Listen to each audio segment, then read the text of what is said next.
that show, let's look at the question. How have human activities affected the depletion of flora and fauna? Explain. ठीक है, तो human activities ने कैसे जो हमारा फ्लोरा एंड फोना है, जो एनिमल्स है, बर्ड्स है, हमारे आसपास जो भी नेचुरल ब्यूटी है उसको कैसे फिनिश करती है. ठीक है, इंसान है been very mean from the start.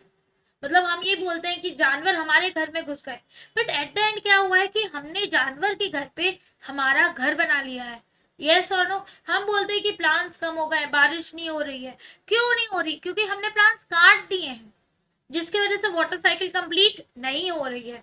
हम कंप्लेन करते हैं, मगर हम ये कंप्लेन के पीछे का रीजन नहीं जानते हैं. और रीजन कौन है? हम खुद हैं.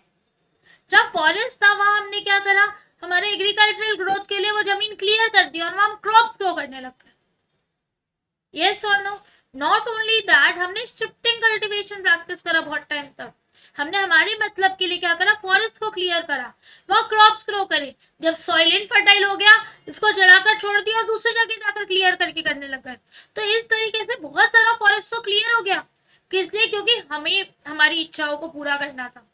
नॉट ओनली दैट, जैसे जैसे हमारी ग्रोथ हुई, हम टेक्नोलॉजिकली ग्रो हुए, हम लिटरेट हुए, तो हम क्या करने लगे, हमें डेवलपमेंट करना था. और डेवलपमेंट करने के लिए हम फॉरेस्ट एरिया को क्लियर करते गए. यस और नो. जिसकी वजह से फ्लोरा एंड फौना जो थी वो डिप्लीट हो गई. उसके साथ साथ टू फुलफिल आवर नीड्स हमने बहुत सारी माइनिंग एक्टिविटीज स्टार्ट करी. जब हम माइनिंग एक्टिविटीज स्टार्ट करते हैं तो सिर्फ लेयर ऑफ द सॉइल नहीं, beneath the layer of the soil भी हम पूरे सिस्टम को डिस्टर्ब कर देते हैं. पूरा लैंड एरिया क्लियर कर दिया जाता है, जिसकी वजह से क्या होता है, फ्लोरा एंड फौना डिस्टर्ब हो जाता है. So these are the major human activities जिसकी वजह से फ्लोरा एंड फौना इफेक्ट हुआ. ऐसी बहुत सारी ह्यूमन एक्टिविटीज और भी हैं, बट उसकी लिस्ट अनएंडिंग है. I hope you have understood the question as well as the answer.